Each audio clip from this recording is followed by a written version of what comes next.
Yeah, on the messed up song. Bad news, this should be your home, nigga. Yeah. Go on, get on that ass real quick one time. 144, baby. They said you get on, you gon' represent. I said, of course. Soon as they trade that beat, I ride that bitch like a horse. She about to go dumb, yeah, bitch, be on court. You ain't know they call me Obi-Wan. I come with the fart. You gon' ride, yeah, of course. Get it lit up like a torch. Even low on the door, so that bitch is either or. Yeah, I know them niggas cut like that. I swear to our core. With them, let me make a call right quick. I'ma start another war. I was hurt when she left, but I don't care about it. On Twitter, so you put your ass in my like my Nina Papa bar. Took a sock, watch the dark. Matter of fact, like a dart. Any problem, let them come. We gon' snatch they soul like Shane Shaw. Put them out of service, keep them tools like Miss Harper Free. Try to hope it's way too late. It says we live on Twitter. One up like a trophy. I'm that nigga ain't know the. Yeah. Told them boys we taking notes. Told them boys we set the date. Bitch in a piece of cake. Yeah, my bitches came from Whole Foods. Told them put on that top 3. Then bring me my house shoes. Don't make excuses, make moves. These niggas ungrateful. Gotta show them UPK rules. I'm making like I can't lose. They said you get on, you gon' represent. I said of course. Soon as they crank that beat, I ride that business like a horse. She about to go dumb, yeah, bitch, me whole part. You ain't know they call me Obi-Wan. I come with the fart. You gon' ride, yeah, of course. Get it lit up like a torch. Even low on this Lord, told that bitches either or. Yeah, I know them niggas ain't cut like that. I swear to our court. Yeah, I just got off the call. I'ma start another war. Spit a plate up with my niggas. Get your knife and your fart. They ain't locked in with the cow. Then when you speaking to me fart. Yeah, I just took the floor. Ain't no cowards in my campaign. They can't stop the campaign. Tell them bring the champagne. They know I'm a champion. They can see the outcome. Get them niggas bad, got them tied down and outdone. You can't do with them steppers, niggas been down since day one. We run up the bands, bitch like Dylan. They say you get on, you gon' represent. I said of course. Soon as they crank that beat, I read that bitches like a horse. Yeah, about to go dumb, yeah, bitch, we whole part. You ain't know they call me Obi-Wan. I come with the force. You gon' ride, yeah, of course. Get it lit up like a torch. Either low or this low, so that bitches either. Oh, I told you niggas did cut like that. I swear I'm to our car. And I just made it call. We gon' start another war.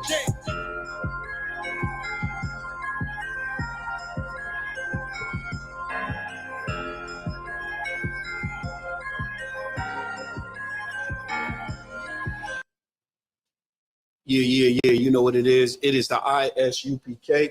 That's the Israelite School of Universal Practical Knowledge out of Harlem, New York since 1969. Under Commandant General Yohana, the leader for Black, Hispanics, and Native American people on this planet. All right. Right. We've been called to teach the so-called Black, Hispanic, and Native Americans that we must be gathered. Give me that scripture in what's that? Zephaniah. Yeah. We have to. Our calling is simple. All right. It's simple, but it's tough. It's tough because this is something as a people we're not used to. This is something as a people we did not learn this on the plantation. It was actually the opposite. We learned to divide and be divided. And now that division has now come into question and come into a fight. That same division, we're fighting that same division to be gathered together. And this is why the scripture says this. And notice what it says, if it's singular or plural, as it is read. Where you at? It's the book of Zephaniah, chapter 2, verse 1. Mm-hmm. Gather yourselves together. Yea, gather together, O nation, not desire. O nation, not desire. It's very important to understand that point, that it's a nation that's not desired. That nation that's not desired is the 12 tribes of Israel. It's the Israelites. We are one nation. We come from one seed. And now we are scattered throughout the earth. And we're scattered throughout the earth to teach, before I get into the lesson tonight, to teach, give me Deuteronomy 30, to teach something while we're in this captivity.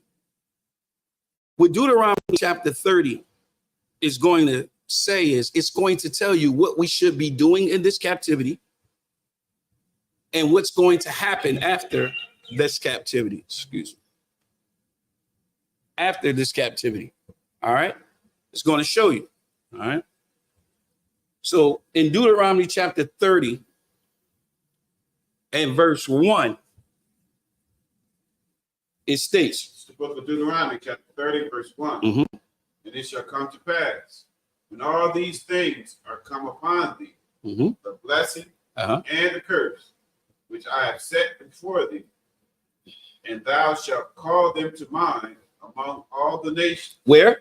Among all the nations. It's very important to understand where this takes place. Among the nations. Read.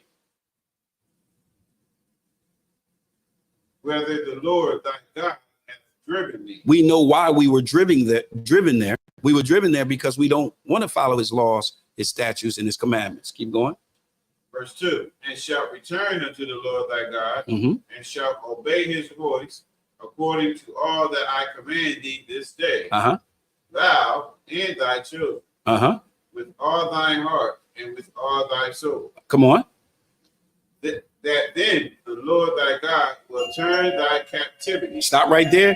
It says that then the Lord thy God will turn your captivity.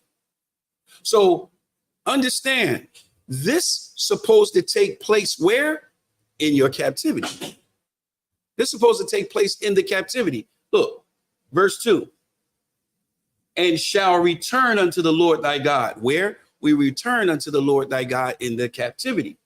And shall obey his voice according to all that I command thee this day. So everything that Moses commanded is saying that we have to do those things where? And it's, let me see. Let's see. Let's keep going. It says, command thee this day, thou and thy children with all thy heart and with all thy soul, that then the Lord thy God will turn your captivity.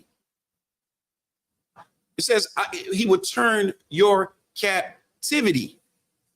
So this all has to take place in your captivity, and have compassion upon thee, and will return and gather thee from all the nations, whether the Lord thy God has scattered thee. You see? So what do we supposed to be doing in our captivity? Following his commandments. That's what we supposed to be doing in the captivity. We had Deuteronomy 30 and 2. And before I get into the class tonight, I was bringing up this simple question. What should we be doing in our captivity? What should we be doing in our captivity?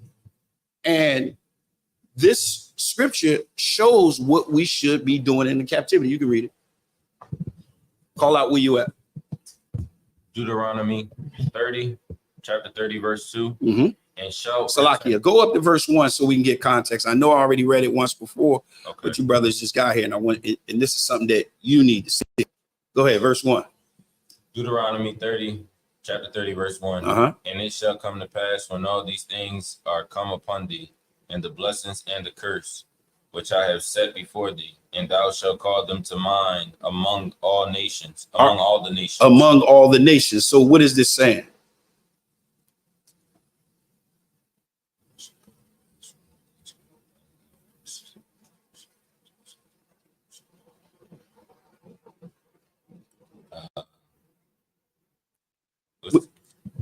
I want to say it like word. It's almost like a revelation, and kind of wake up.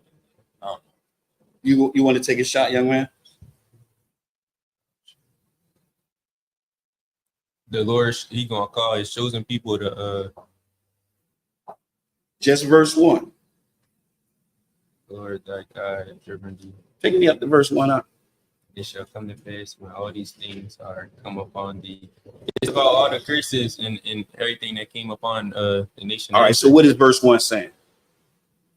When hold on real quick.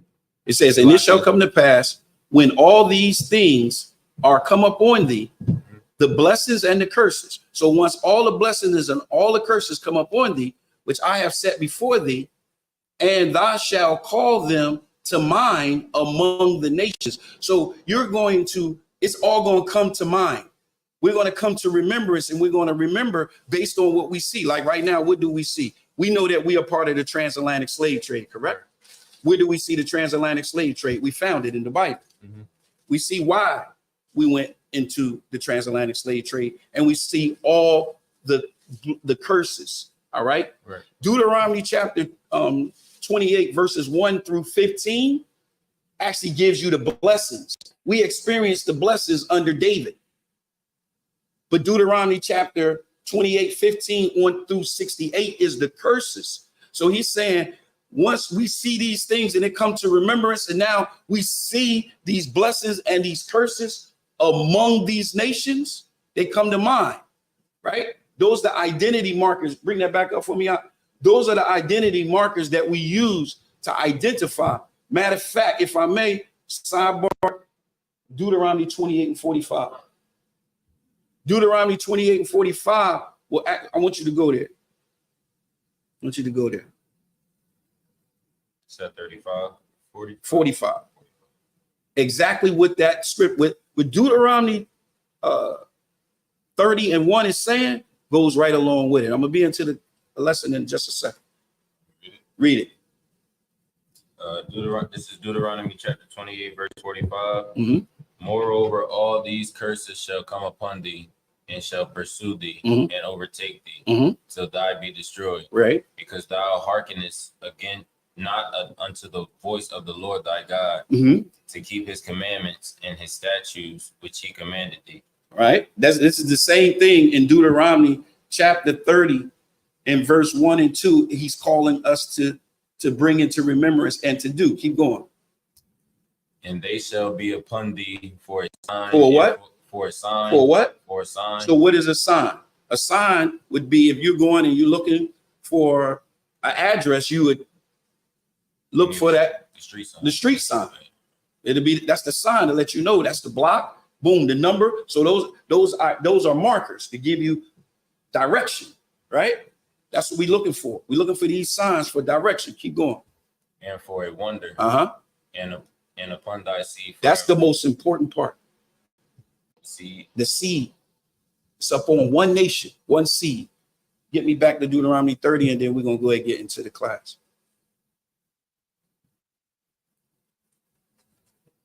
So Deuteronomy chapter 30 and verse 1, read it again.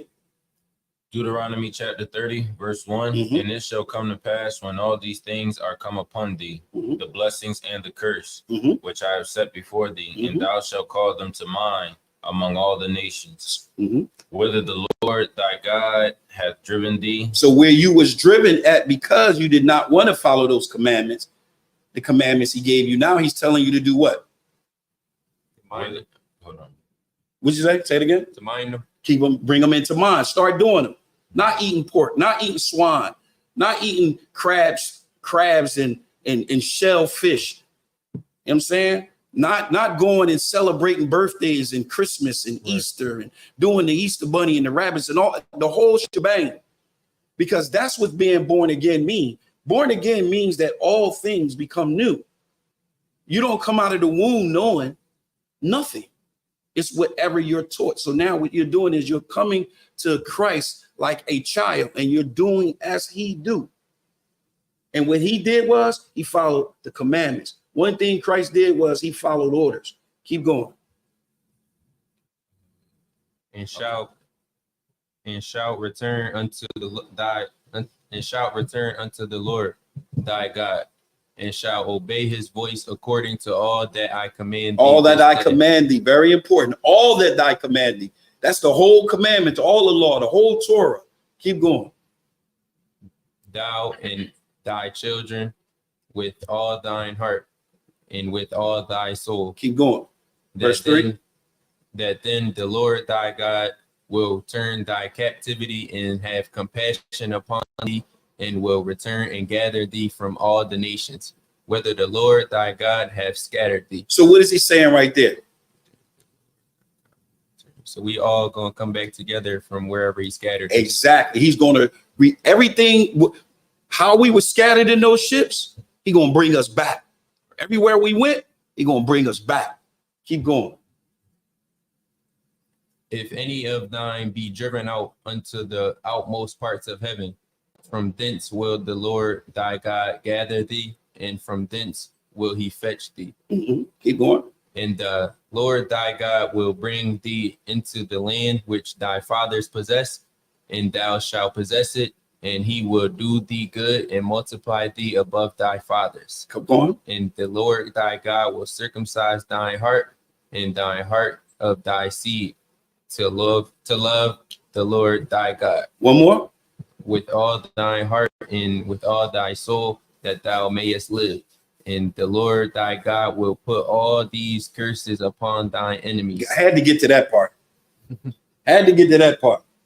Keep going. And on them that hate thee. And on them that hate thee. Which persecuted thee. And thou shalt return and obey the voice of the Lord, and do all his commandments which I command thee this day. So you see, what this is saying is exactly what we should be doing in this captivity. When we're in this captivity, we got to start following his commandments so he can reverse it, so he can bring us back. All right. So if anybody ever asks you any questions, well, when do you think that Christ's going to return? When we gather together, when we start following his commandments and being obedient and following his laws, his statutes, and his commandments. All right. So tonight's class, let me get to it. Hold on, you can drop me out. All right, tonight's class, let me get you down. Hold on. Can you come down now?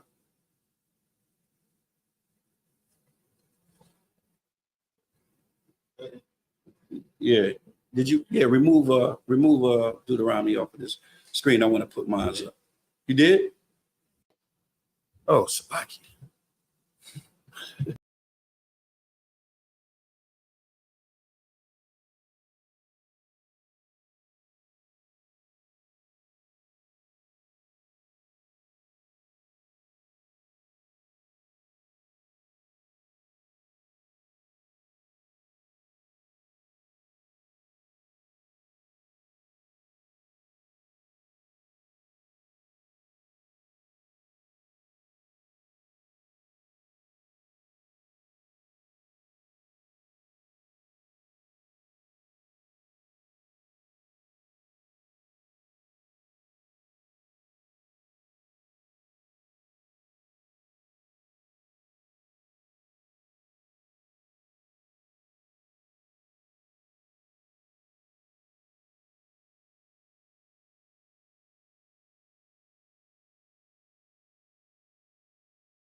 Salakia, we having a malfunction.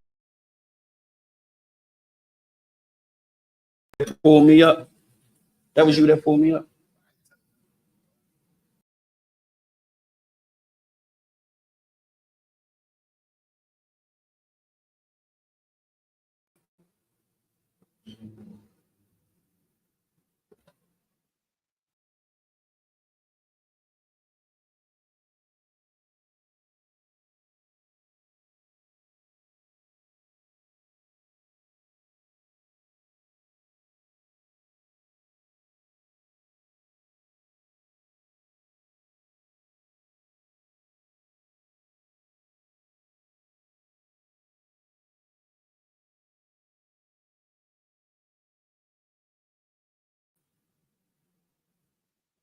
It's not. It's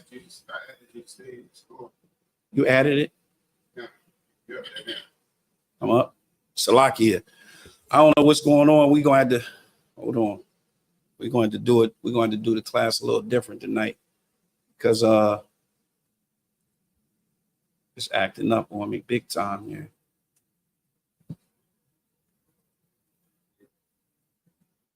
All right, you know what?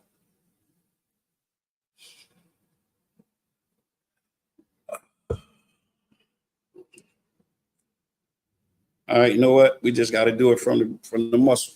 All right, so look, we're gonna go to Slideshow on this computer. yeah, it's on this one. I can't. Pull it up, and I can add it to the screen. Okay. I can't even. That's the thing. I can't even pull it up. Hold on. Can't pull it up. I can't.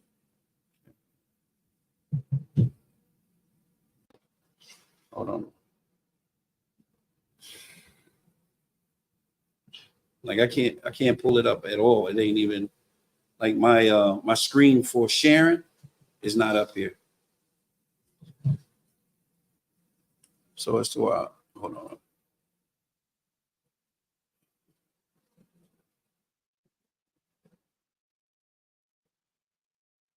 All right. So does the Apocrypha, is the Apocrypha quoted in the New Testament? Who can answer that question? Is the Apocrypha, first of all, the Apocrypha, what does the word Apocrypha mean? I can't pull it up, so we gotta do it like secret. This. Secret. Well, Apocrypha Just dropped out. secret. Oh, it did. It means what? Secret. Does Apocrypha mean secret? It means hidden. Didn't. Right. It means a Greek word. It's a Greek word that means hidden. It's crazy you talking about this though, because I just was talking to somebody yesterday and he was trying to tell me like I go off of a lot of Old Testament stuff. You know me in the well, in order, this is my point. In order to understand the yo, somebody at the door, the doorbell ain't working. Yeah. Somebody at the door. All right. The word Apocrypha means hidden. All right. It means hidden. All right. So question, you familiar with the scriptures? All right. You know who the Pharisees are? Yeah. Where they come from? I can't tell you where they come from. I know who they are though. All right. But they just, in the New Testament, they just pop up. Right. That's my point. My point is in the New Testament, they just pop up on the scene. Like you got to think when you go from Malachi, right? That's the Persian and Medes captivity, right? Right. You said the Persian and who? Persian and Medes. All right. By the time we get to the New Testament, we speak in Greek. Where the hell did that come from? How did that take place? All right. So the Apocrypha was taken out by the Protestants. Who? The Protestants. You know what is a Protestant? Do you have any idea what a Protestant is? Baptist, Pentecostal, AME, non-denomination, all of those. What did I say?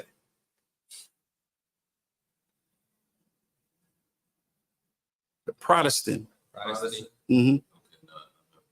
You ever heard of you never heard of the Protestant movement? Okay, when everything initially kicked off, far as the whole religious thing, it was everybody was under the Catholic Church, and then they broke off the Catholic Church. Are y'all familiar with Martin Luther? What Martin Luther? Who's Martin Luther? No, but listen, Martin Luther King is who he was named after.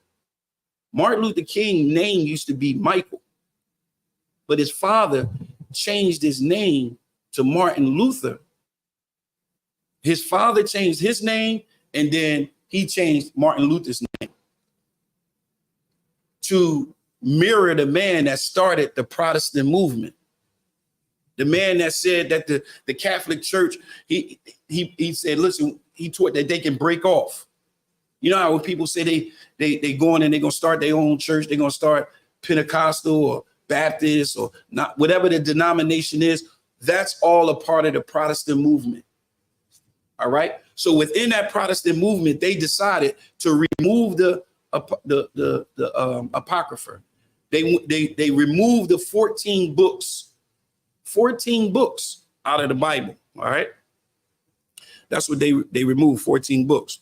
Hold on. Now, question. What do you think is going to happen if they remove 14 books? Huh? Exactly. Do you know where those books are missing from?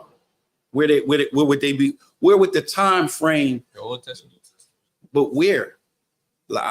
Where? Wouldn't it be in the Old Testament? Yeah, it would be in the Old Testament, but where? I don't want to say that. Yeah. So where would it be? It would be right before the New Testament.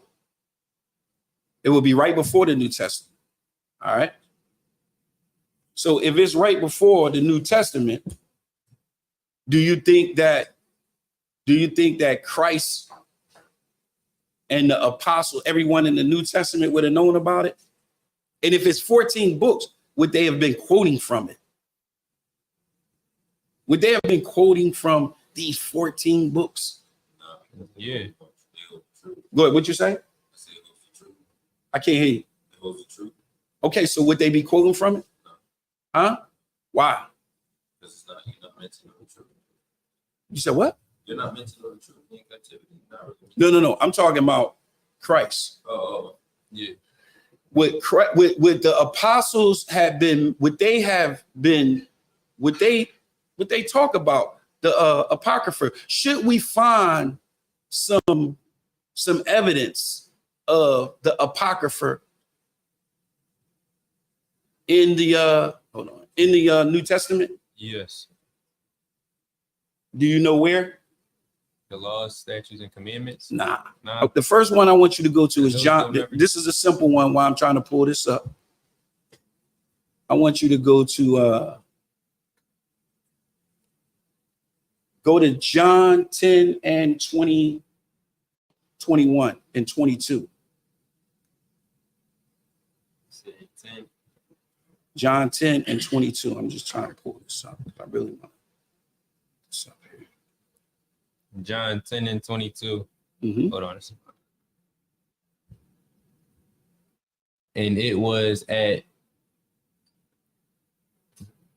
Jerusalem, the feast of the dedication. The feast of what? The dedication. What is that?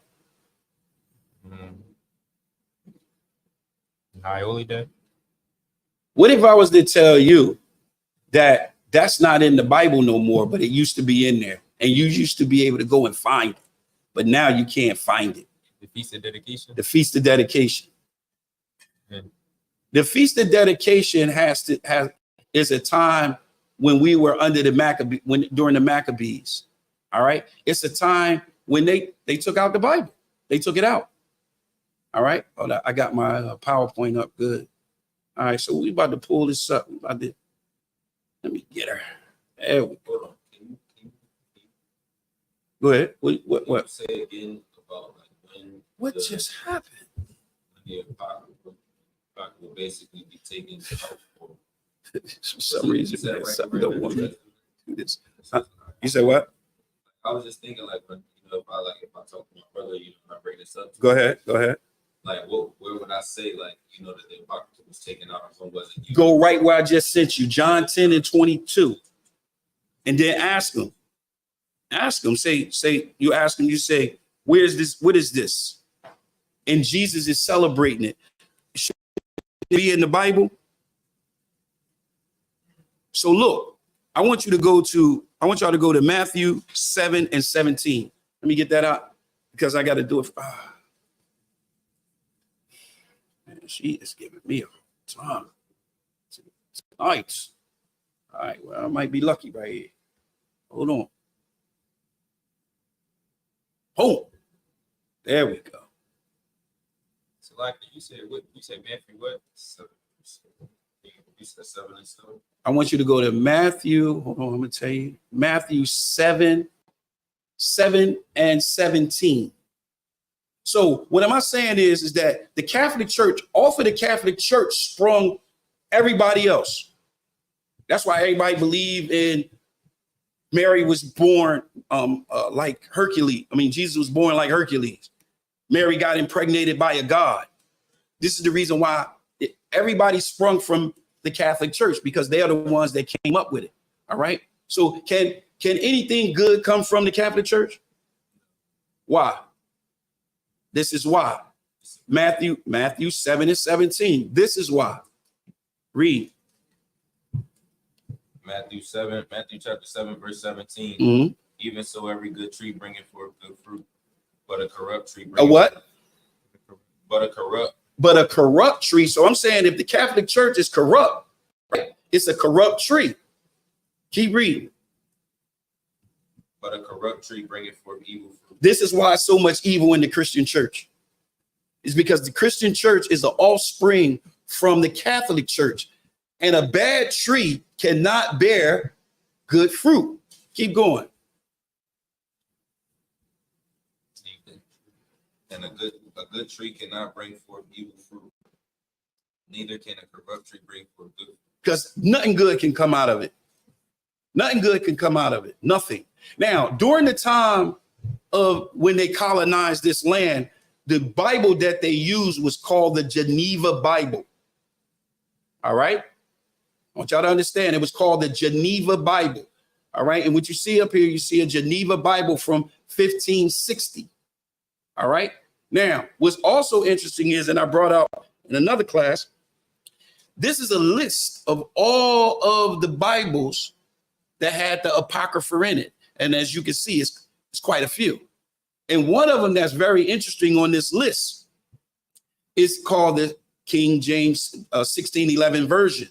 Notice it doesn't say King James up there. It says King James 1611. But I want to say it again. I want you to grab an Apocrypha from up there. I want you to grab an Apocrypha from up there. So they use the Geneva Bible. So within the Geneva Bible, notice what they have in the Geneva Bible. They got what? The Apocrypha. The Apocrypha is actually in the Geneva Bible, right? And it's one that's on our list. I want you to go to 2nd Ezra 13 and 40. I want to show y'all something. Remember, I'm going to show the quotes, but first I have to show this. 2nd Ezra 13 and 40. They took this out the Bible. 13 and 40. Okay. Go ahead. You got it? Yes. Go ahead. Second Ezra 13 and 40. Mm-hmm. Those are the 10 tribes which were carried away prisoners out of their own land in the time of Hosea, the king, whom Assyria, Salmanazar, I got you. Go ahead. the king of Assyria, led away captive, and he carried them over the waters, and so came they into another land. Come on. But they took his counsel among themselves that they would leave the multitude of the heathen and go forth into the further country where never mankind dwelt. With no man dwell. So they got, in order to go somewhere where no man dwell, if they on this side of the earth, if they on the east side of the earth, they got to go where? On the west side of the earth. Because it's saying where no man dwell. Keep going. They that might keep their statutes, which they never kept in their own land. And they entered into Euphrates by the narrow passages of the river. Stop. As you can see, I have a map, a diagram on the screen that actually shows you the actual direction that the 10 tribes of Israel took when they went over to the other land with no man dwell, which would be called the Americans. Keep going. For the Most High then shewed signs for them and held still the flood till they were passed over.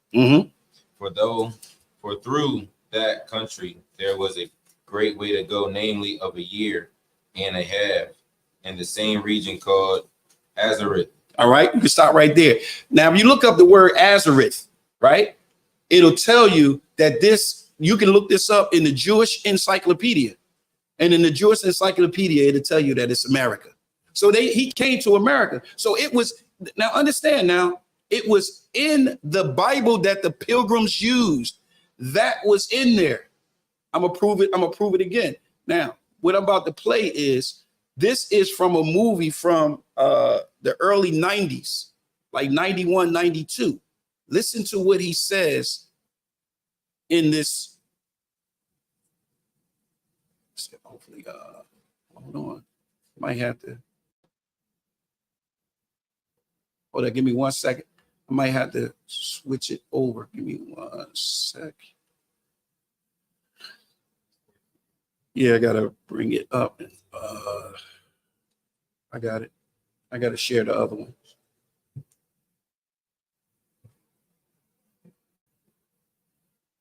Watch this. Y'all watching it? Now, this is a movie. Now, mind you, now, we went through and I showed you and I told you they used the Geneva Bible, and in the Geneva Bible, it had an Apocrypha in it. And to prove that they knew, those that colonized this land knew that this was in the scriptures. Watch this.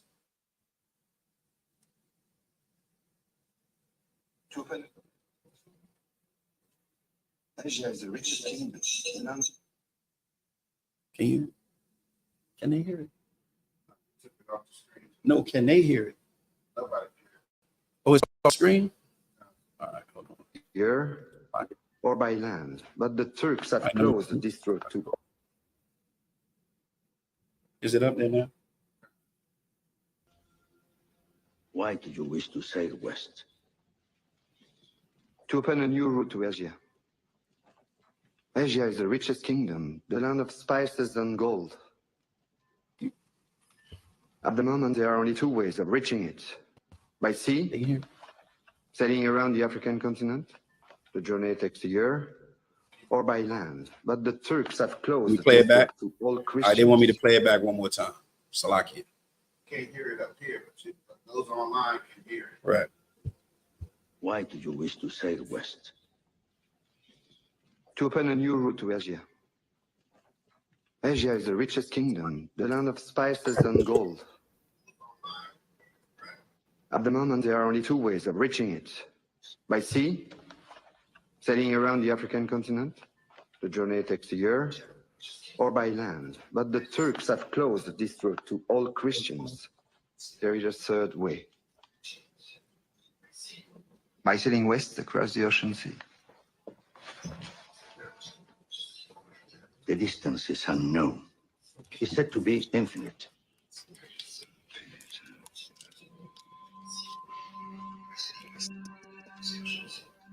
Superstition. I believe the Indies are no more than 750 leagues west of the Canary Islands. And you be so certain? The calculations of Toscanelli, Marin de Tir, Esdras. Esdras is a Jew. So what's west? 2 minutes. See what it says? Ezra. You're a bad man. For telling the truth? Yes. We are burning people for less. The man you're about to confront has no emotion.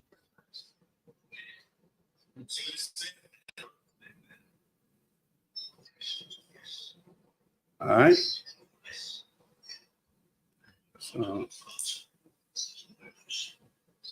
So y'all see what you see that? So that was from a film in the early 90s. And notice he said Ezra. He said Ezra. So they took that out. The people that colonized this land knew that in the Bible, it said that the 10 tribes of Israel came to this side of the earth. And they knew that Christopher Columbus used that to find it. He used the Bible to find it. And then once they found it, you know what they did? They took it out. What you got? Was this like the same thing as the Tartarians, like showing how the 10 tribes got moved to America? Because I was watching a video on YouTube, we were seeing something about the Tartarians, and we went to a land unknown. Right. 10 tribes. Right. I got to see what you're talking about. Right, I got to see what you're talking about. But so now let's get into the scriptures. Let's look at, I'm going to show you. First of all, we're going to show you quotes from the New Testament that's from the Apocrypha. But one more thing I want to show. What time? What's our time? Okay, so we got the time. The first thing I want to show you is we're going to look at the book of Joel. We're going to look at the book of Joel. All right. I want y'all to go to the book of Joel. I want you to go to Joel chapter. Actually, no, Salakia. We're going to start backwards. We're going to start in Acts chapter 2 and verse 14. We're going to start. I'm gonna go from the New Testament to the Old Testament, and I'm going to show you why it's important what Peter was saying, why the Apocrypha is so vital to what Peter is saying, especially now during this time, during the time of the Protestant movement, and now they have took the salvation that was meant for the 12 tribes of Israel and has now given it to other nations. I want you to read Acts 2:14. Acts 2:14. Come on. But Peter, standing up with the 11, lifted up his voice and said unto them, Ye men of Judah, and all ye that dwell at Jerusalem. The reason why this was taking place at a feast day, the day of the day of Pentecost. All right, which would be a feast day. All right, so they were all in Judea and Jerusalem, right? And Peter is saying, hearken unto me, listen to me. Go ahead. Be this known unto you, and hearken to my words. For these are not drunken as ye suppose, seeing it is but the third house of the day. The third hour of the day. Sorry, I got 16:11. It's 12. Go ahead. 16. But this is that which was spoken by the prophet Joel. Now, remember, we're going to examine Joel. All right, we're going to examine Joel. So Peter is saying this was spoken by the prophet Joel. Keep going. And it shall come to pass in the last days, saith God, I will pour out of my spirit upon all flesh. See, upon what? How many? One nation. All flesh. All flesh. See, that's what the Christians say. See, it says all flesh, right? Keep going. And your sons and your daughters shall prophesy. And your young men shall see visions, and your old men shall dream dreams. Now, is this being specific? Honestly, let's be honest. Is this being specific? This could be broad, right? Yeah. I mean, let's keep it real. Keep going. And on my servants and on my maidens, I will pour out in those days of my spirit, and they shall prophesy. All right. So now I want you to go to Tobit. I want you to go to Tobit chapter 1. Now, Salakia. You know what? Salakia. I got it. Hold on. Wait. No. Our time. My time is all right. Let's get right into it. Salakia. Because my time is short. I don't have enough time to go through that breakdown, but I will give that breakdown another time. All right. I want you to give me 2nd Ezra chapter 2 and verse 14. And I want you to give me Hebrews chapter 9, verse 27. So the question is, in the Apocrypha, is it quotes from the New Testament? Can we show any correlation? Can we show that the New Testament and Christ and the apostles, did they quote from the New Testament? Let's see. Who got my Hebrews? Oh, you said. I need Hebrews 9 and 27, and I need 2nd Ezra 14 and 35. I got the second. You got the 2nd Ezra? Give me Hebrews 9 and 27. This is Hebrews 9 and 20, chapter 9, verse 27. So this is in the King James. Come on. And it is appointed unto men once to die, but after this the judgment. Now, after this, the judgment. Now, a Christian can come behind the part where it says, but after this, a judgment, and put anything. He can say, man, this takes place after you resurrected, after Christ come back and you resurrect from the dead, and now you walking around, everybody's here, and now you get judged. He can say that, right? It's not being specific, right? Watch this. Now, I want to show you where did Paul get this quote from? This is where Paul got this quote from. Go ahead, give it to me. 2nd Ezra 14 and 35. 2nd Ezra 14 and 35. For after death shall the judgment come. Stop. Read Hebrews 9 and 27 again. And and as it is appointed unto men once to die. Once to die. But after this, the judgment. Read yours now. For after death shall the judgment come, when we shall live again. See that? Now it's giving context. It's taking the whole spookiness out of hell. It's taking hell away. You're not fearing nothing. You sleep. Yeah. You sleep. This is why they took it out, because in order to put the hell spin on it, they had to take that out, because you would, if as a young man or a young woman that's growing up, coming off the plantation, learning how to read, you would have read this. Read that again. Hebrews 9. No, a second Ezra.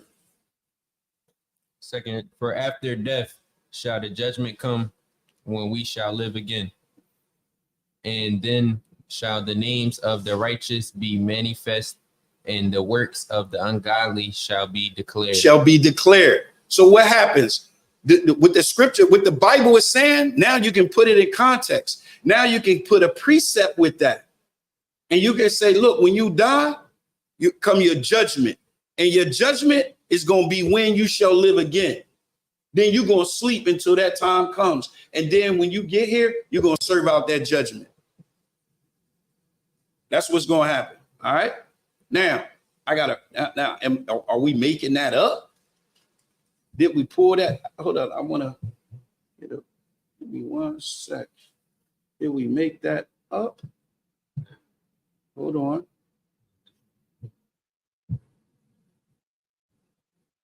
I want you to give me John chapter 9 and verse 1. This is coming off of when you shall live again, just to prove what we're saying is biblical, is in context with the Bible. All right. John chapter 9, verses 1. This is John chapter 9, verse 1. And as Jesus passed by, he saw a man which was blind from his birth. When was this man? This man was blind from where? Birth. From where? Birth. From where? Birth. All right, go. And his disciples asked him, saying, Master, who did sin, this man or his parents, that he was born blind? Yeah, you had to pause for a minute, because they're asking, what did he do? Meaning to be born blind. So they're asking him, what did he do? Like, it's that question of like, why would he do this? Or something like that. Why is he born blind? Did he sin in his other life? Remember, after after death comes what? Judgment. So they're asking him, is this man? They're asking him about his judgment. They're saying, did he do something to be born blind? Right? Now, if you can't do anything to be born blind, Christ would have checked them right there. The king would have checked them right there from the rip. What are you talking about? He would have checked them. But this is what he said. Read. Jesus answered, neither has this man sinned, nor his parents, but that the works of God shall be made manifest in him. So he's saying that, no, he didn't do nothing in his past, and neither did his mom or his parents, his father. Neither one of them did it. He was blind that I might show the works of the Lord with him. So the Yahushua, which is known as Jesus Christ, our King, gave him sight. But the point is, they asked, what did he do? And if that wasn't a true statement, if they needed to be checked on that, trust me, he would have checked. He would have definitely checked them. All right, so now let's go to Hebrews 11 and 35.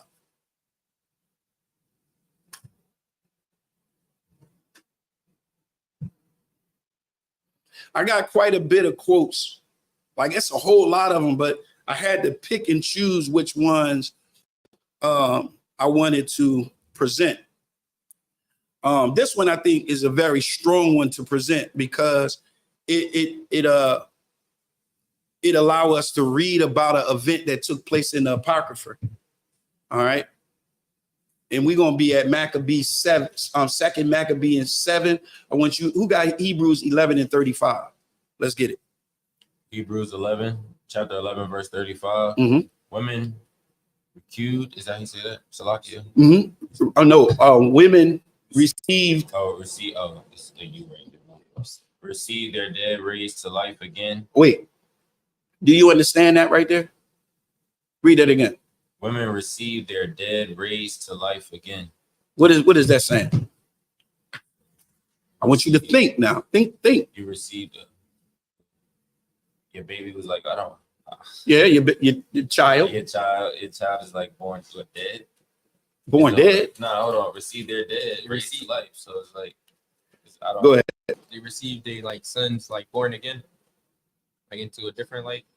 Meaning, give me clarity. They witnessed they first death on earth. No. No. What they're saying is that when a child died, when someone died, yeah, they come back as a new person. They come back as do they come back as an adult? They come back as a baby, as a child.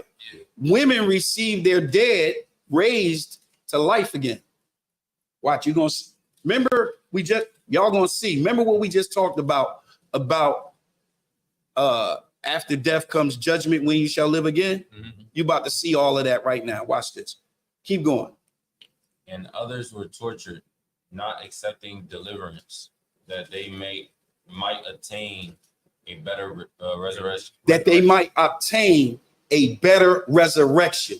That their child may be raised better than what they were. Like, for instance, let's just say hypothetically, you were someone that lived a life and you lived a life as a sinner. Your mother will want to see you rise again as someone that's in the truth. Newborn. Right. That's the resurrection. Right. So when it says women receive their dead raised to life again, and others were tormented, not accepting deliverance, that they might obtain a better resurrection. So you're going to see a woman in the Apocrypha. This is where this is coming from, that experienced all of this. This might be one of the greatest events in the Old Testament. And it was done by a sister. So I want y'all to go to 2 Maccabees chapter 7. Could you tie that like into the same thing of blessed is he that have part in the first resurrection? Yep. Yeah, Khan. You can. Yeah, you can. The 2 Maccabees. 2 Maccabees chapter 7. You're gonna start at verse 1, and we're gonna do some jumping. 2 Maccabees 7 verse 1. Go ahead. It came to pass also that 7 brethren with their mother. So this is 7 brothers with one mother. Now remember, we read in Hebrews 35, women received their dead raised to life again. All right. And others were tortured, not accepting deliverance, meaning not accepting being delivered from whatever they're getting ready to face, that they might obtain a better resurrection. Go ahead. Maccabees. It came to pass also that 7 brethren with their mother were taken and compelled by the king against the law to taste swine's flesh, and were tormented with scourges and whips. So they were being tormented, and they were being made to eat swine flesh. They was being made to break their law. Right? Keep going. But one of them that spoke first said this: what wouldest thou ask or learn of us? We are ready to die. We are what? Ready to die. We are ready to die. Go ahead. Rather than to transgress the laws of our fathers. Look, they're saying, look, we ready to die. We'll die before we break the Most High's laws. This is what is being said here, right? Verse 3. Then the king, being in a rage, Go ahead. Commanded pans and cauldrons to be made hot. Verse 4. which forthwith being heated, he commanded to cut out the tongue of him that spoke first. So he gonna cut the first one, the one that spoke first. He said, I'm gonna cut your tongue out. Go ahead. And to cut off the utmost parts of his body, and the rest of his brethren and his mother looking on. Go ahead. So look, so he was killed, but he wouldn't break that law. Go down to verse 7. So when the first was dead, after this number, they brought the second to make him a mocking stock. And when they had pulled off the skin of his head with the hair, they asked him, wilt thou eat before thou be punished throughout every member of thy body? You got to understand the type of pain that he's going through and the type of torment. And then you got to understand your mother and your brothers is watching that. Look, I can't stand for my mom for a car to come past too close to her.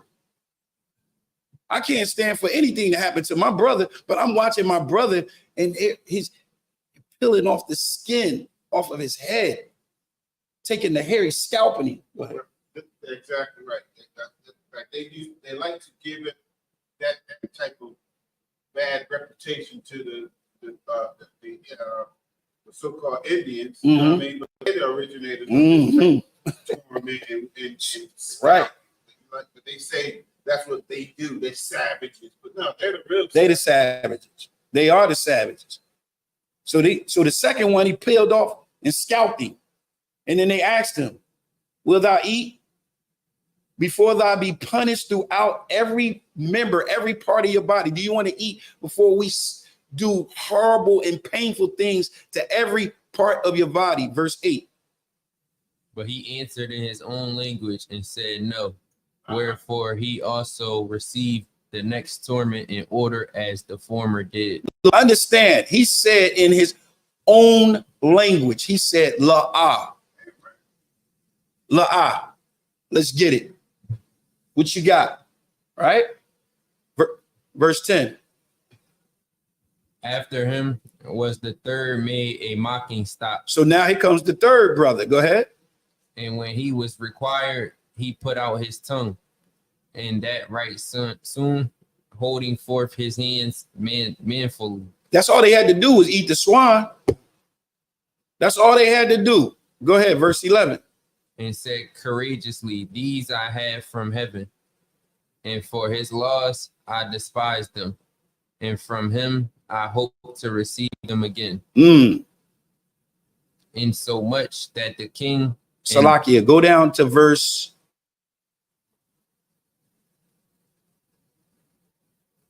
I think that is verse. Let me see something. That might be. I know that's not verse. Is that verse 14? Do you see on one screen? So when he was ready to die. What verse you just read? That was 10. That was 10.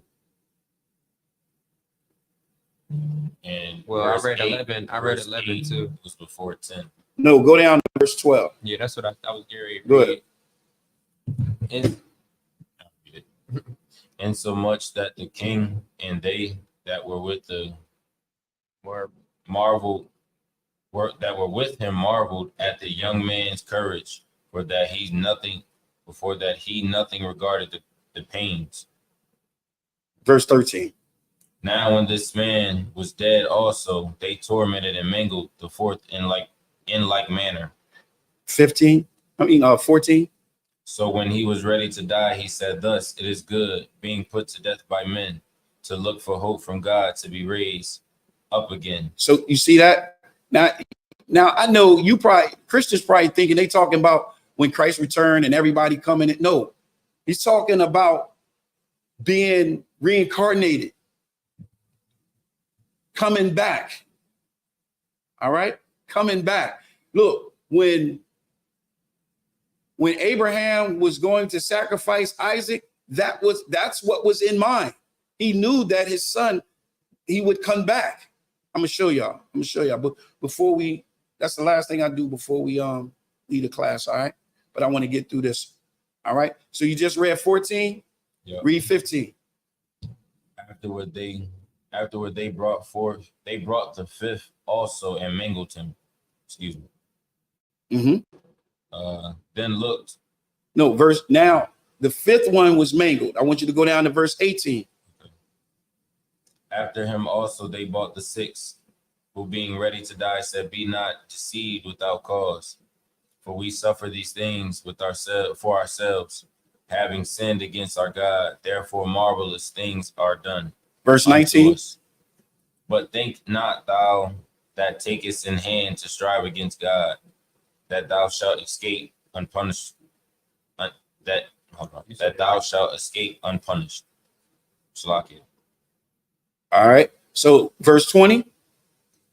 But the mother was marvelous above all and worthy of honorable memory. Now I want y'all to really understand the mom is watching all of this. So I want you to really understand what she's saying and how strong this sister is. Read it again, verse 20. But the mother was marvelous above all and worthy of honorable memory. For when she saw her 7 sons slain within the space of one day, she bare with a good courage, because of the hope that she had in the Lord. For the hope that she had in the Lord. Now she watched her sons get slaughtered, but that hope in the Lord. Verse 21. Yea, she exhorted every one of them in her own language, filled with courageous spirits, and stirring up her womanish thoughts with a manly stomach. She said to them, keep going. I cannot tell how you came into my womb, for I neither gave you breath nor life, neither was it that I that formed the members of every one of you. This is what this sister is saying about each and every one of the children that came up in her womb. Verse 23, that come out of her womb. Go ahead. But doubtless the creator of the world, who formed the generation of man and found out the beginning of all things, will also of his own mercy give you breath and life again. Give you what? Give you breath and life again. You're going to get breath and life again. Why? Because after death comes judgment, when you shall live again. Keep going. As you now regard not your own selves for his law's sake. 24. Now Antiochus, thinking himself despised and suspecting it to be a reproachful speech, while the youngest was yet alive, did not only exhort him by words, but also assured him with oaths that he would make him both a rich and a happy man. So he told the last son, I'm going to make you rich and a happy man. This is what the king is saying. Keep going. If he would turn from the laws. If he would do what? If he would turn from the laws of his fathers. Keep going. And that also he would take him for his friend and trust him with his affairs. Verse 25. But when the young man would in no case hearken unto him, he's not having no parts of it. Keep going. The king called his mother and exhorted her that she would counsel the young man to save his life.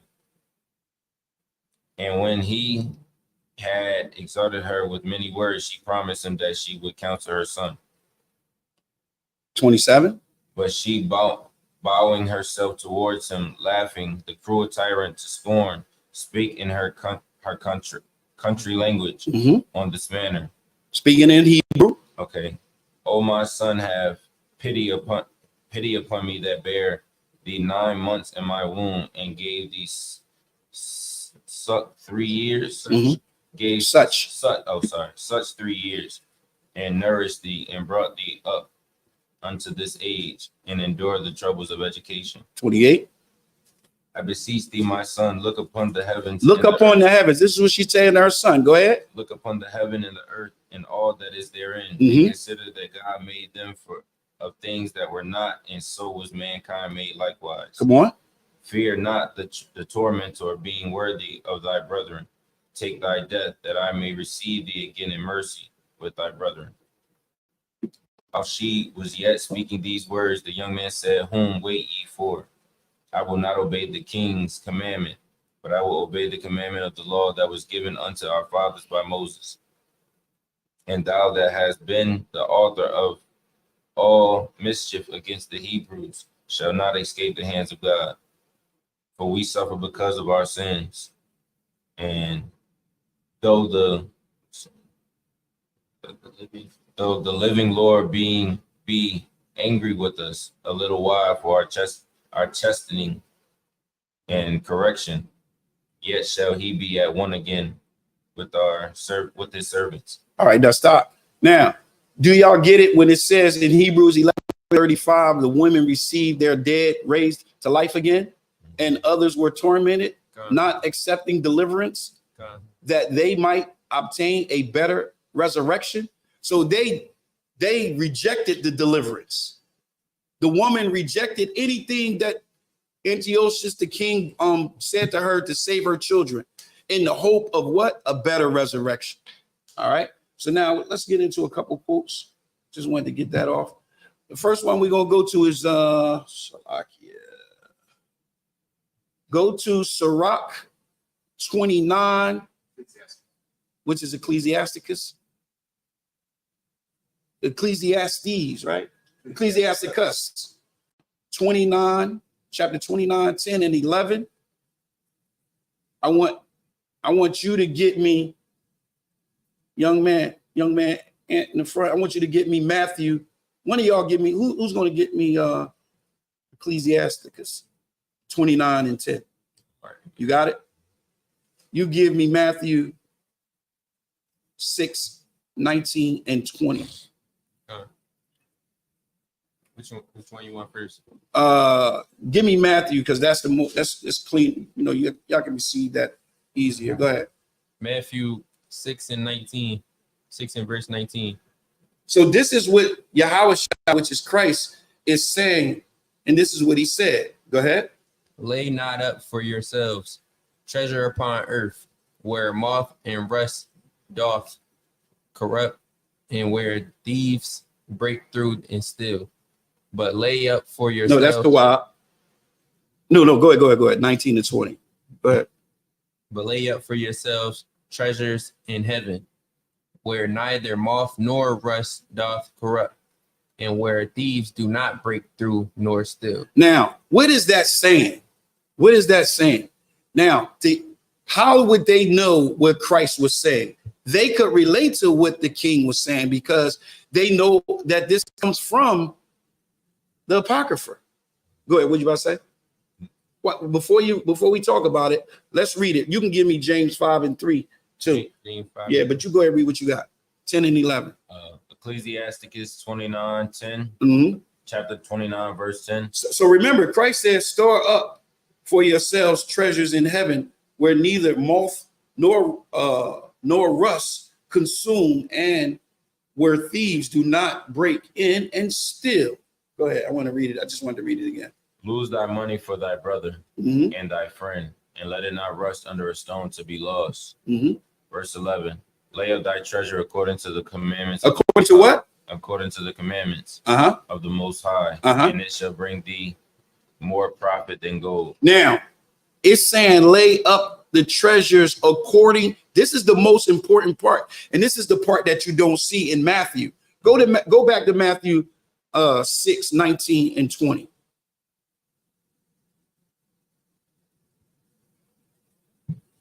See, the Christian church teach you that Christianity teach you that you don't got to follow God's law, right? Yeah. That's what he said. Now read 19 and 20 again.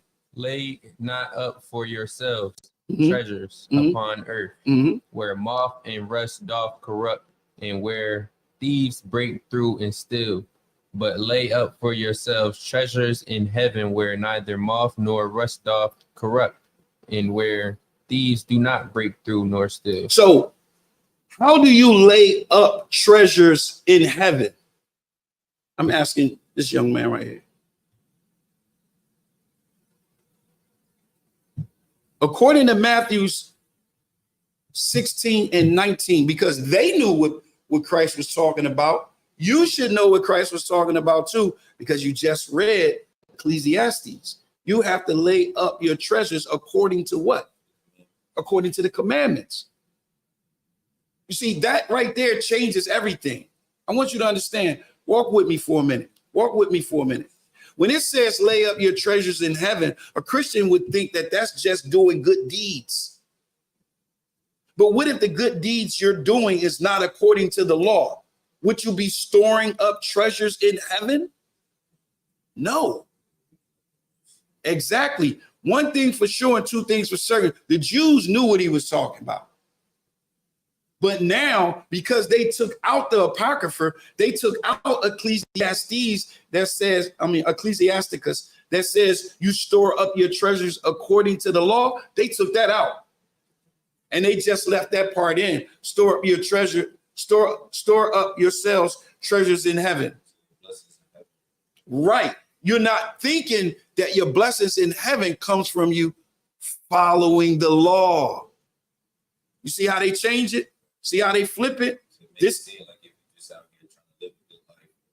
Exactly. I want you to stay in that book. I want you to go to chapter 24 and verse 21. I want you to get me John. Go to John 35. John 30. Hold on. John. No. I want you to stay where you was at. I want you to go to chapter 24. Verse 21, I want you to go to John 6 and 35. Ecclesiastes? Yes, I want you to go to 24 and 21 in Ecclesiastes. And I want you to go to John 6 and 35. Let me make sure that's it.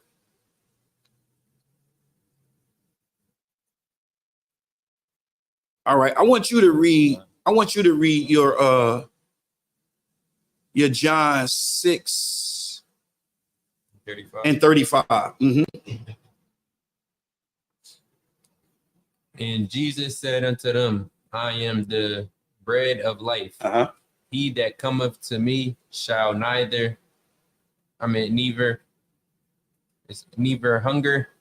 or he that believeth on me shall never thirst. You heard that before.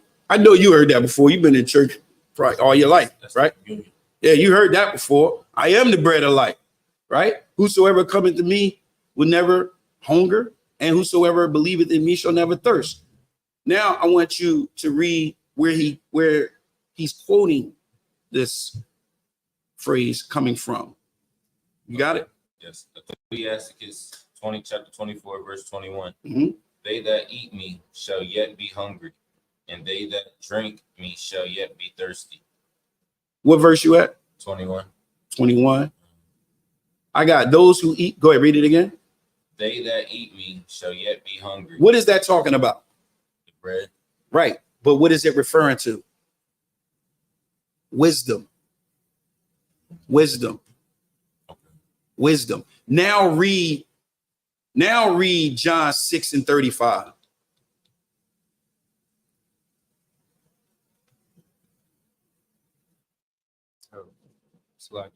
Go ahead. And Jesus said unto them, I am the bread of life. Mm-hmm. He that cometh to me shall never hunger, and he that believeth on me shall never thirst. That's what, so he's talking about him coming to him, that wisdom. You understand? All right, we got another one. I want you to go to Isaiah 55, 1 through 3. Actually, matter of fact, just give me Matthew 16 and 18. And I want you to give me Matthew 16 and 18. I want you to give me Wisdom of Solomon 16 and 13. Matthew 16 and 18. And I say also unto thee that thou art Peter. Matthew 16, 18. What you say?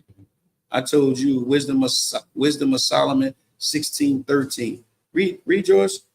And I say also unto thee, okay, that thou art Peter, and upon this rock I will build my church, and the gates of hell shall not prevail against it.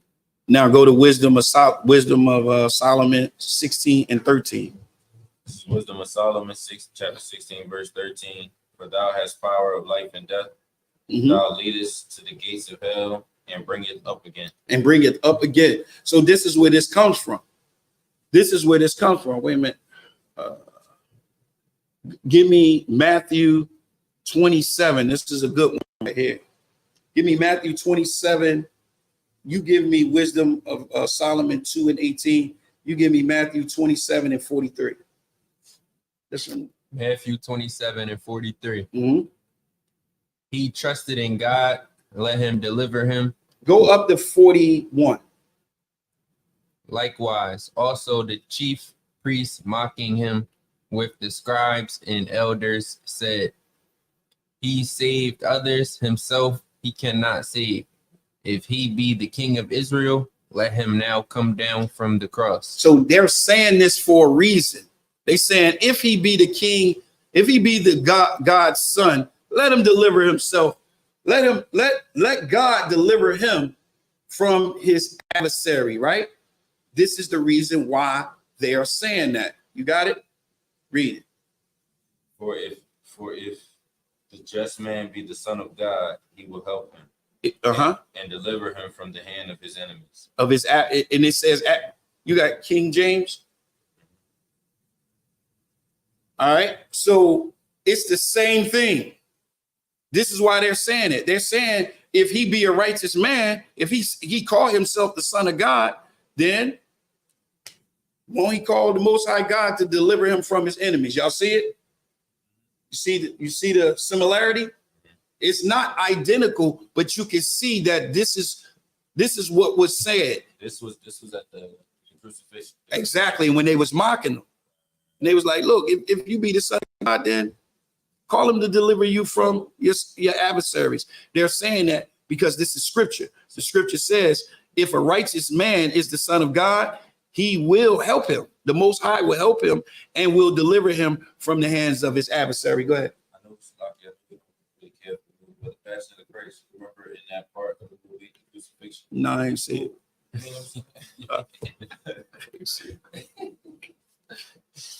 But it was like, who were those people that were mocking Christ? Like who? Well, it had to. It would in the Bible. It's us. It's Israelites. So We're doing it. Yeah. Mocking. Yeah. I want to get these. Give me Matthew 23 and 37, and then I want you to give me 2nd Ezra chapter 1 verse 30. 23 and 37. 23, 37, Matthew 23, 37, and 2nd Ezra, Salakia, 2nd Ezra chapter 1 verse 30. Matthew 23 and 37. Go ahead. Oh, Jerusalem, Jerusalem, thou that killest the prophets, and stonest them which are sent unto thee.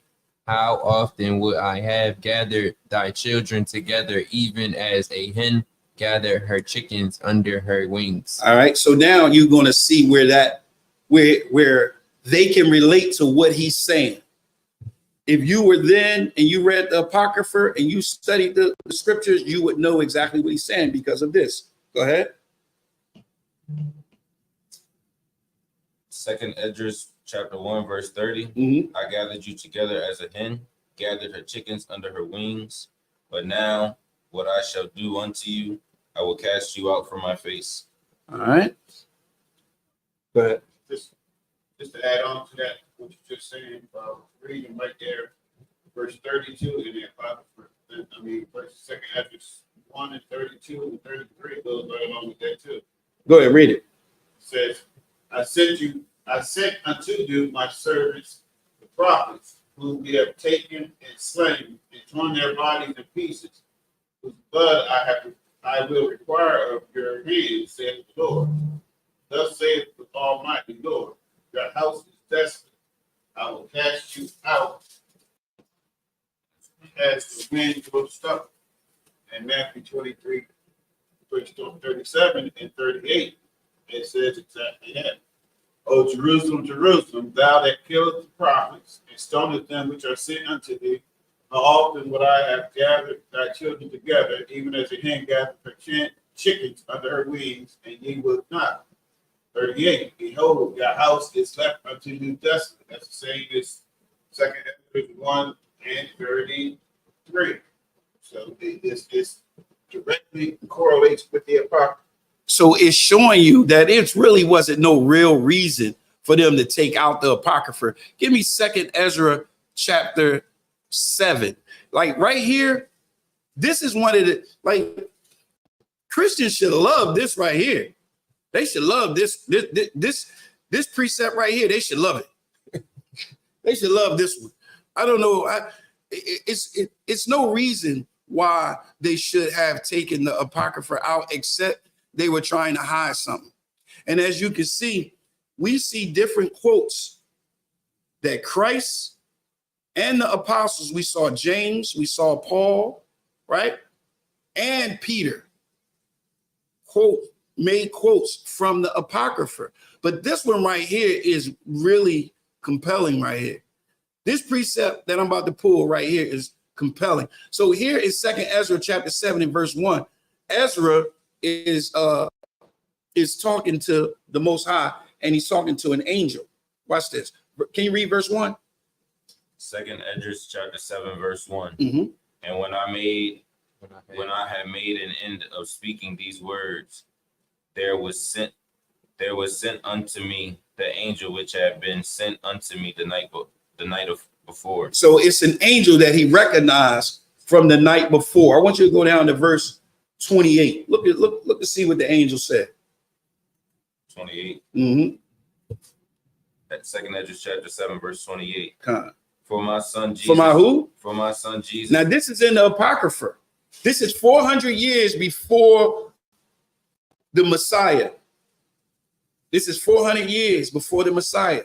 Same time, the Apocrypha, 400 years before the Messiah. The timeline, this is like perfect timeline right here.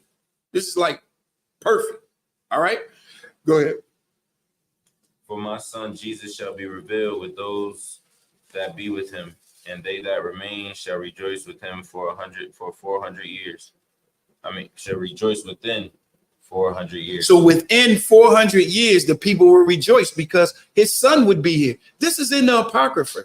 This came 400 years before Christ. And the angel is saying that the Most High Son is going to come within 400 years. Verse 29. After these years shall my son Christ die, and all the men that have life. Then he shall die. So we know that he was crucified. So it's really no reason. It's no reason at all to take the Apocrypha. We're going to do one more. I want you to give me Ecclesiasticus 10 and 14. And I want you to get me Luke 1 and 52. This is the last one. Want me to go first? Yeah, you go first. This is Ecclesiasticus chapter 10, verse 14. The Lord have cast down thrones of proud princes and set up. So he cast down the throne, meaning the high places of those that are in leadership. All right, those nations that are in those leadership, he's saying on those thrones, Esau, he's going to be cast down. Keep going. And set up the meek in their stead. So, and take the meek, those that are obedient, and put them instead. Yes. Right now, I want you to read Luke 1 and 52. Luke 1 and 52. He have put down the mighty from their seats and exalted them of low degree. Right. So that's exactly what you just read in the Apocrypha.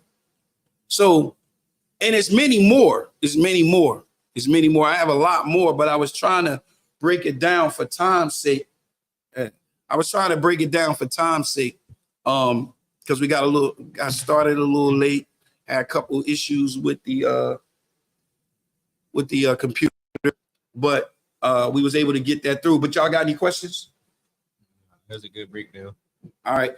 So as you can see, like I said, these are the quotes, some of them, but there's many, many more. There's no reason why they should have taken the Apocrypha out, except they was trying to hide something. And the very thing that they was trying to hide is the fact that, number one, it's talking about them. I want y'all to understand something. The Apocrypha is about when the first Edomite came into power, and when they started coming into power. When they start coming into power, give me John 9:24. When they start coming into power, this was prophesied. This was prophesied that they would come into power. Read it. John 9:24. Then again called they the man that was blind and said, Salakia, Job 9:24.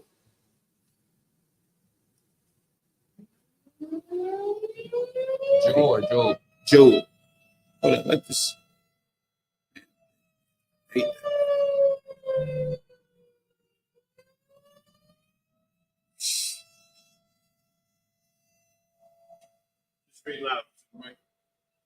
Go ahead. So this is the reason why. Go ahead. You got it? Go ahead. Job 9:24. The earth is given into the hand of the wicked. This is what we see in the Apocrypha. The Apocrypha shows when the earth is what? Given unto the hand of the wicked. Go ahead. He covereth the faces of the judges thereof. If not, where and who is he? He covered up the faces of the judges. He whitewashed the whole, everybody. Christ, all the apostles. He whitewashed everything. Right. Listen, one more thing, and then I'm gonna let y'all go, right? Remember this. The Dark Ages is called the Dark Ages because they were in the dark. They were in the dark. And when they came out of those Dark Ages, y'all know what happened. They got the kill, they got the unaliving. They got the unaliving. All right. So any questions? Any questions in the chat?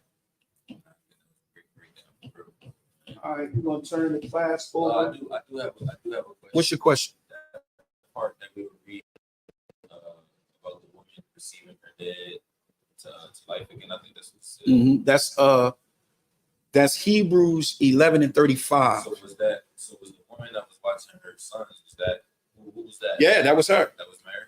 Well, no, that wasn't Mary. No, I'm just I don't know, but I'm just asking. Yeah, that was just a sister that was before in the Apocrypha that was before Christ, before Mary, and this is the pillar of faith that we read in Hebrews 11. Her faith is mentioned there because of the refusal of deliverance for her children for a better resurrection. All right. But I said I was going to give y'all another one, right? Then I said I was going to give y'all Abraham, right? You know, I said, hold on. Go to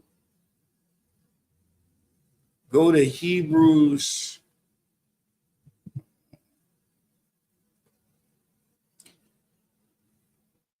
Because I mentioned him going to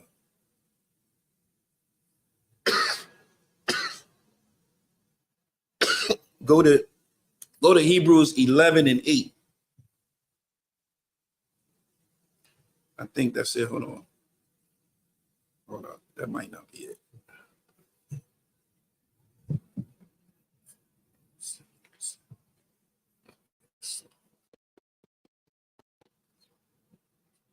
No, that's not it. No, that's not it. Hold on. Verse 17, 11 and 17. Remember, I was telling y'all that we was mentioning about when you die, when one died, then judgment, when you shall live again. And I brought up Abraham and Isaac. Remember, Abraham was going to sacrifice Isaac.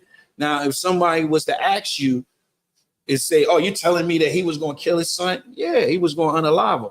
And this is the reason why, because he believed in reincarnation. Watch, read.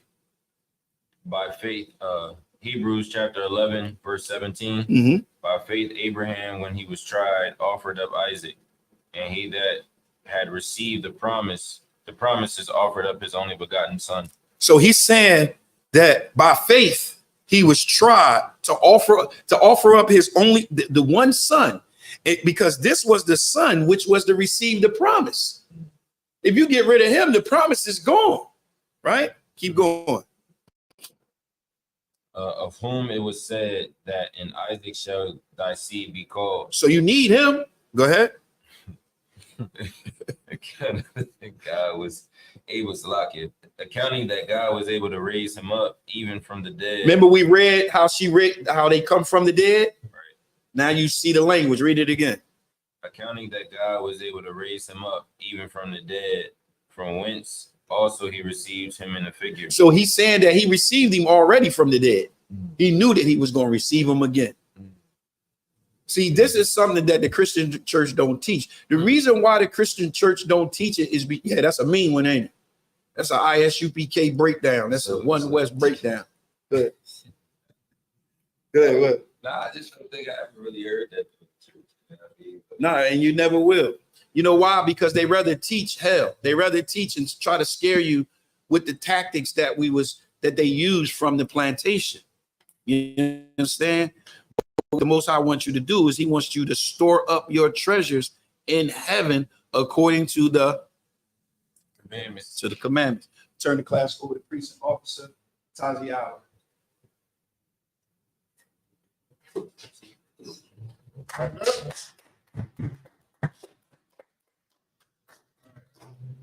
ISUPK security announcements. Rules for new brothers and sisters. When new brothers and sisters come to the school, they're off for 6 months. They are to be saluted only. They are here to learn and check themselves on the world. They need transportation, teachable arrangement. After 6 months, if a brother or sister has an interest in a particular person, they receive counsel from the heads. Tithe is its commandment. Numbers 18:21, Malachi 3:8-10. You can put it right over there in that box right there by the lion's head. 10% of every penny of any increase the Lord gives you belongs to the Lord. It's not yours. You put it right in an envelope and then put the name on it and put it right in that box. Freeze funds, free will offering for the priest. Good libations that you've been sipping on that really bring up whatever you enjoy. Bring it up, and that's going to be your priest offering. You understand? We also take cash. Upcoming holy convocations, we have the feast. No, the memorial of Lord of the Trumpets is on October 2nd. That's a Wednesday, October 2nd. And you can read about that in Leviticus 23, verse 24 to 25. Right after that is going to be the Day of Atonement, and that's going to be a Friday, October 11th. You can read about that in Leviticus 23, 27, 32. So if you never did the Day of Atonement before, that's when we have to stay from eating or anything going through your mouth. No water, nothing. 24 hours, for a whole day. And after that, we come together and we break fast. That's called the Day of Atonement. Like I said, you can read more about that in Leviticus chapter 23, verse 27 to 32. Want to be a trooper in school, start wearing all black boots, shirt, pants, headband, scarf, like these brothers right here. With that being said, in Israel, Elijah, which means stand. In Israel, Elijah Shabbat, Elijah, Barak, Yahweh Hashem Yahushua Barak Atham.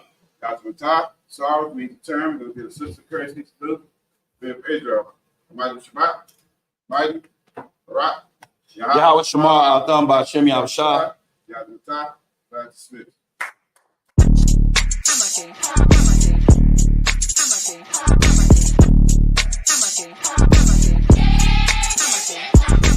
Get down here to class, 1232 North King Street, Wilmington, Delaware. Shalom, Lord Christ, to my brothers and sisters, man. Y'all need to come down to 1232 North King Street, where the truth resides, man. ISUPK Delaware. We definitely representing doing some big things. 202 North DuPont Boulevard in Smyrna, Delaware. That's right. You know what I mean? Come and be a part of this rising thing that we got going on here in Delaware. I hear everybody claiming that they love the Lord and love God and all that. Well, get in here and show it. You know what I mean? The scriptures say faith without works is dead. So if you ain't doing nothing, your faith is dead. So get up and do something. What you need to do is get your ass up and get in the class. You understand what I'm saying? You ain't doing nothing else. You're sitting home wasting time. Everything is going on around you, and you don't know how to compartmentalize these things. You understand? I'm on my way to class right now, like you should be.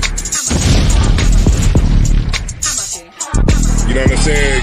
Class don't stop for nothing.